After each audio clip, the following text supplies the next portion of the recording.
président de la transition, son Excellence le colonel Assimi Goïta, prenant la mesure des enjeux et l'importance des questions en discussion, a souhaité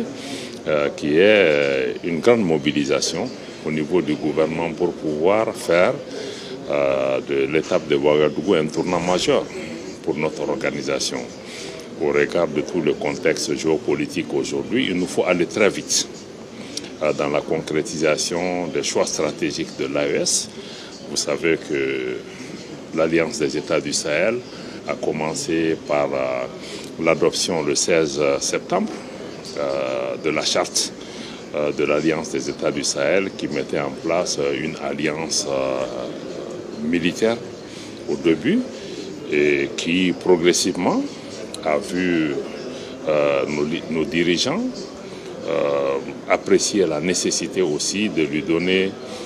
deux autres pieds pour pouvoir avancer concrètement. D'abord le renforcement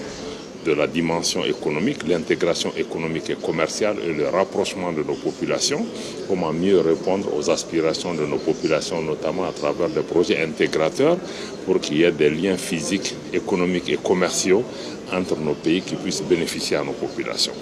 Justement, à ce niveau, quelle est la portée de ce volet économique? L'AES veut œuvrer à faire d'une réalité majeure cette question de libre circulation des personnes et des biens. Donc, à côté de cette dimension économique aussi,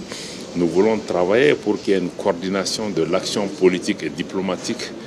des différents pays. Parce que vous savez qu'aujourd'hui, nous avons un positionnement qui nous amène à interagir avec beaucoup de partenaires. Et il est important que l'Alliance des États du Sahel, ou les États de l'Alliance, puissent parler d'une seule voix. Donc, porter un message important, et ça nécessite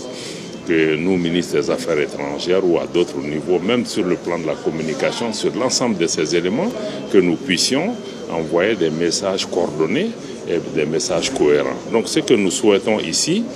en venant aujourd'hui à Ouagadougou, avec vraiment tous les ministres qui sont concernés, c'est de renforcer la dimension intégration économique, c'est de renforcer la coordination politique et diplomatique,